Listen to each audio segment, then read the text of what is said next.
মানুষের জীবনের যখন হায়াতটা শেষ হয়ে যায়, এক কদম কেন, এক ইঞ্চি কেন, এক বিন্দু পরিমাণ তার সামনেও যেতে পারবে না, পিছনেও যেতে পারবে না, এবং গুরুত্বপূর্ণ কথা যদি থাকে পরিবারের কারোর সাথে শেয়ারও করতে পারবে না।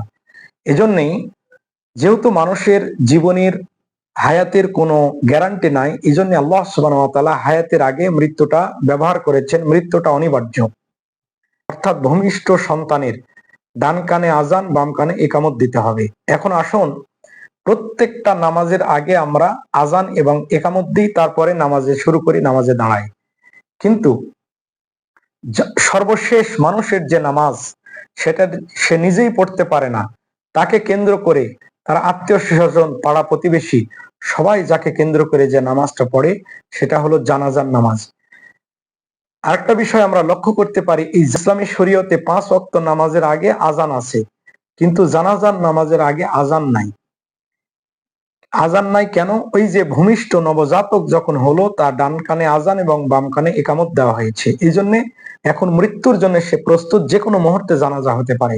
এই জন্যই আল্লাহ সুবহানাহু ওয়া তাআলা এই আয়াতে হায়াতের আগে মৃত্যুকে ব্যবহার করেছেন। আসসালামু আলাইকুম ওয়া রাহমাতুল্লাহি ওয়া বারাকাতুহু। ইন্নাল হামদালিল্লাহ ওয়াসসালাতু ওয়াসসালামু আলা রাসূলিল্লাহ ওয়া বা'দ। আউযু বিল্লাহি মিনাশ শাইতানির রাজীম। বিসমিল্লাহির রহমানির রহিম। আল্লাযী খালাকাল মাউতা ওয়াল হায়াতা লিয়াবলুয়াকুম আইয়ুকুম আহসানু আমালা ওয়া হুয়াল আজিজুল গফুর। সম্মানিত দর্শক শ্রোতা, সকলকে প্রীতিময় শুভেচ্ছা জানিয়ে আজকে সূরা মুলক থেকে 2 নম্বর আয়াত আমরা তেলাওয়াত করেছি। এই 2 নম্বর আয়াতের অর্থ এবং ব্যাখ্যা এবং শিক্ষা আমরা জানার চেষ্টা করব। প্রথমে আসুন, সূরা মুলক এটা হলো মক্কায় অবতীর্ণ একটা সূরা। এই সূরার মোট আয়াতের সংখ্যা 30, রুকু আছে 2। আল্লাহ সুবহানাহু ওয়া তাআলা মহাগ্রন্থ আল কোরআনের 67 নম্বর সূরা, সূরা মুলক। আমরা এই 2 নম্বর আয়াতের অর্থটা জেনে আসি।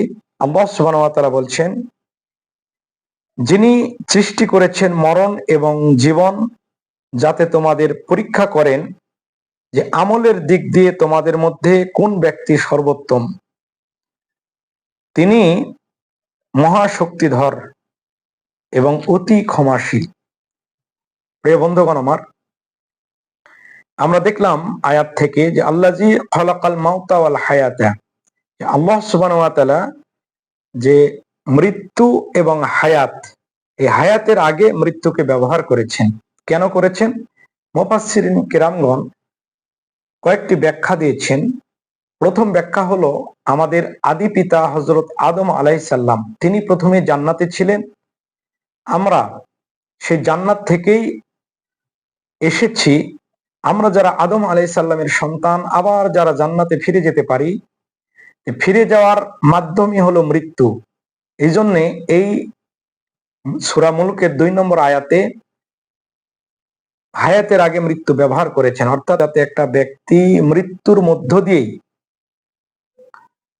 জান্নাতে যেতে পারে। অর্থাৎ একটা মানুষের হায়াতের কোনো মূল্য নাই। এই হায়াতকে এমন ভাবে গঠন করতে হবে যাতে তাকে জান্নাতে পৌঁছার ক্ষেত্রে মৃত্যুটাই হলো ব্যারিগেট, অর্থাৎ মৃত্যু পার হলেই যাতে জান্নাতে যেতে পারে। যেহেতু আমরা, আমাদের আদি পিতা জান্নাতে ছিলেন, এই জন্যে আল্লাহ সুবহানাহু ওয়া তাআলা হায়াতের আগে মৃত্যু ব্যবহার করেছেন। এ কারণেই যে হায়াতের দাম নাই, এই জন্যে মৃত্যুর জন্য তৈরি হয়ে সে জান্নাতে যাওয়ার জন্য যে আমল, এই আমলগুলো আমাদেরকে করতে হবে। এই জন্য আল্লাহ সুবহানাহু ওয়া তাআলা হায়াতের আগে মৃত্যু ব্যবহার করেছেন। আরেকটা বিষয় হলো, পৃথিবীর যে কোনো কেনাকাটায় যখন আমরা যাব, মোবাইল অথবা ফ্রিজ, ইলেকট্রিশিয়ান, যে কোনো বিষয় কেনাকাটা যখন আমরা করতে যাই বা মোবাইল, তখন আমরা দেখব যে তারা ওয়ারেন্টি দেয়। কিন্তু হায়াত, মানুষের জীবনের কোনো ওয়ারেন্টি নাই। আল্লাহ সুবহানাহু ওয়া তাআলা বলছেন, ওয়ালিকুল্লি উম্মাতিন আজালুন ফাইজা জাআ আজালুহুম লা ইস্তাখিরুনা সাআতাও ওয়া লা ইস্তাকদিমুন। অর্থাৎ মানুষের জীবনের যখন হায়াতটা শেষ হয়ে যায়, এক কদম কেন, এক ইঞ্চি কেন, এক বিন্দু পরিমাণ তার সামনেও যেতে পারবে না, পিছনেও যেতে পারবে না, এবং গুরুত্বপূর্ণ কথা যদি থাকে পরিবারের কারোর সাথে শেয়ারও করতে পারবে না। এজন্যই যেহেতু মানুষের জীবনের হায়াতের কোনো গ্যারান্টি নাই, এই জন্য আল্লাহ সুবহানাহু ওয়া তাআলা হায়াতের আগে মৃত্যুটা ব্যবহার করেছেন। মৃত্যুটা অনিবার্য। আরেকটা বিষয় হলো, মূলত আরেকটা বিষয় মুফাসসিরিন কিরামগণ বলেছেন যে মূলত আমরা মৃত অবস্থায় ছিলাম, মাতৃগর্ভে আমরা বাবা মার মেলামেশার মধ্য দিয়ে যে গর্ভে আমরা ছিলাম, সেখানে মূলত আমরা মৃত অবস্থায় ছিলাম। মৃত অবস্থায় জীবন দিয়েছেন যেহেতু আল্লাহ, এজন্যই যেহেতু আমরা সেখানে একটা সুরক্ষিত একটা জায়গায়, মাতৃগর্ভে সুরক্ষিত একটা জায়গায় আমরা মৃত অবস্থায় ছিলাম।